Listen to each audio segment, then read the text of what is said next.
ქუთაისის საქალაქო სასამართლომ ვანის საკრებულოს თავმჯდომარის აღკვეთის ღონისძიების სახით გირაოდ 13,100 ლარის გადახდა დააკისრა.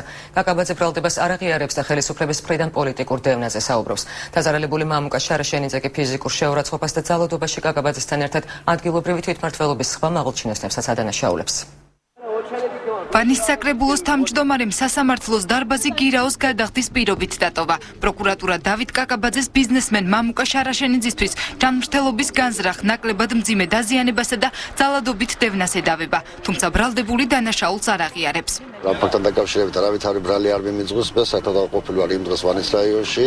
ეს უბრალოდ არის საკრებულოზე ზეწოლა, იმის გამო რომ საკრებულო არის ნაციონალური მოძრაობის წევრები დაკომპლექტებული. ვითხოვდით დავით კაკაბაძის მიმართ აღკვეთის ღონისძიება საერთოდ არ ყოფილიყო გამოყენებული, თუმცა ალტერნატივის სახით შეთავაზებული ჰქონდა ნაკლებ მკაცრი აღკვეთის ღონისძიება თავდებობა და ვფიქრობდით რომ ესეც იქნებოდა საკმარისი.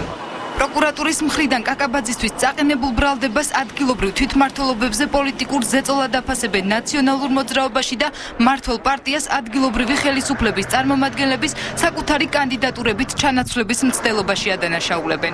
ასევე იყო სხვადასხვა საკრებულოების წევრების მიმართ, ასევე იყო ფაქტები საკრებულოს წევრების დაბარება პოლიციაში და მათ მიმართ წინადადების წაყენება, რომ მათ ხელი აწიონ გადაყენებაზე სხვადასხვა საკრებულოს თავმჯდომარეების.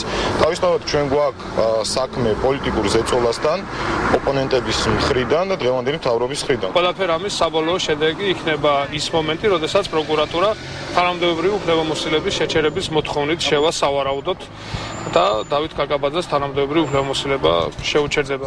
ბიზნესმენი მამუკა შარაშენიძე მეცხრე არხთან მომხდარის დეტალებს იხსენებს. დაზარალებული იმ მაღალჩინოსნების გვარებს ასახელებს, რომლებიც მისცემაში მონაწილეობდნენ. შარაშენიძე პროკურატურას ნაციონალური მოძრაობის ვანის მაჟორიტარი დეპუტატის პაატა ლობჟანიძის დაკითხვასაც სთხოვს. შემოვიდა პაატა ლეჟავა, თხოვა რომ ჩემთან ქონდა საუბარი და მის ოფისში, მის ოთახში შევსულიყავი იქვე ნაციონალების ოფისის შენობაში.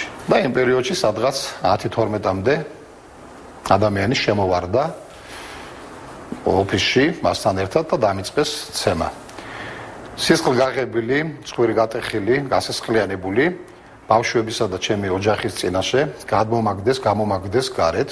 საპარლამენტო უმცირესობის წევრი და ვანის მაჟორიტარი დეპუტატი პაატა ლობჟანიძე მეცხრე არხის სატელეფონო ზარებს არ პასუხობს. დაინტერესდება თუ არა პროკურატურა შარაშენიძის საქმეში მისი მონაწილეობით ჯერჯერობით უცნობია.